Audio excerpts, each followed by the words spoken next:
This is Inside Indiana Business Radio for the morning of Friday, November 8th, 2024. I'm Alex Brown. Two communities in Northwest Indiana have submitted competing bids to Lake County commissioners for development projects to draw in more convention business traffic to the region.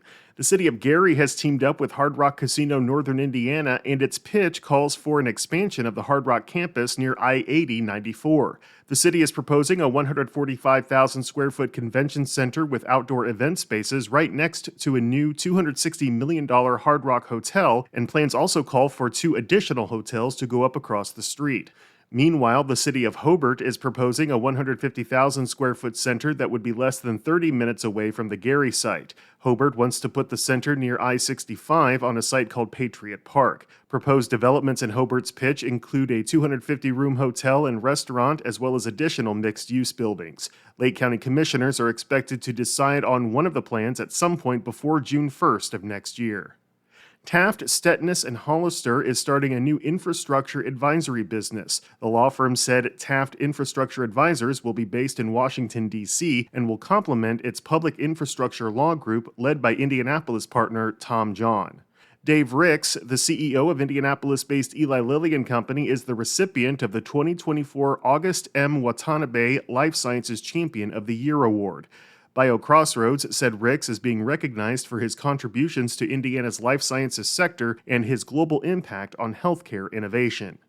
From the number one source for Indiana business news, this is Inside Indiana Business Radio. IBJ Media, Inside Indiana Business, and the Indiana Economic Development Corporation invite you to the Engage Indiana series, presented by CareSource, Indiana University, and Old National Bank. With an unrelenting focus on growing Indiana's economy, we'll dive into each region's unique challenges and distinct opportunities for growth. 9 regions, 1 goal. Indiana's bold future starts here. Discover more and register at ibj.com/engage. Agriculture producers across the country reported an increase in optimism for the future, according to the latest Purdue University CME Group Ag Economy Barometer, which rose 27 points to a reading of 115 in October.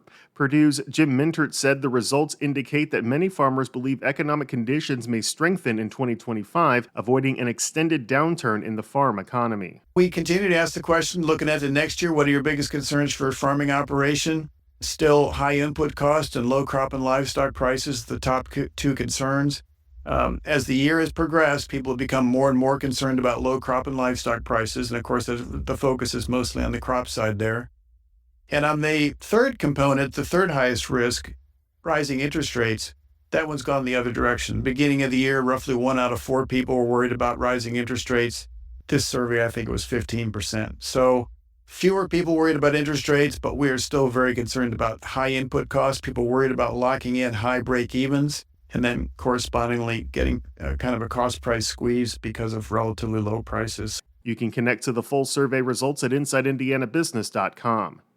Indiana University has been awarded a $4 million READY grant to advance its microelectronics research and development, in particular an effort to create microchips that can withstand harsh environments such as space. The university said the funds from the second round of the state's Regional Economic Acceleration and Development Initiative will pay for specialized equipment at the IU Center for Reliable and Trusted Electronics. The center focuses on designing radiation-hardened microelectronics for space, automotive, and power applications, while also training students to meet the needs of industry and government partners. The award also further reflects the university's commitment to invest at least $111 million over the next several years in microelectronics.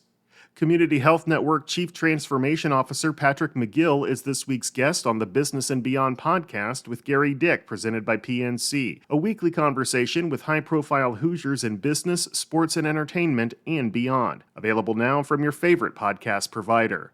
I'm Alex Brown for Inside Indiana Business Radio on Demand.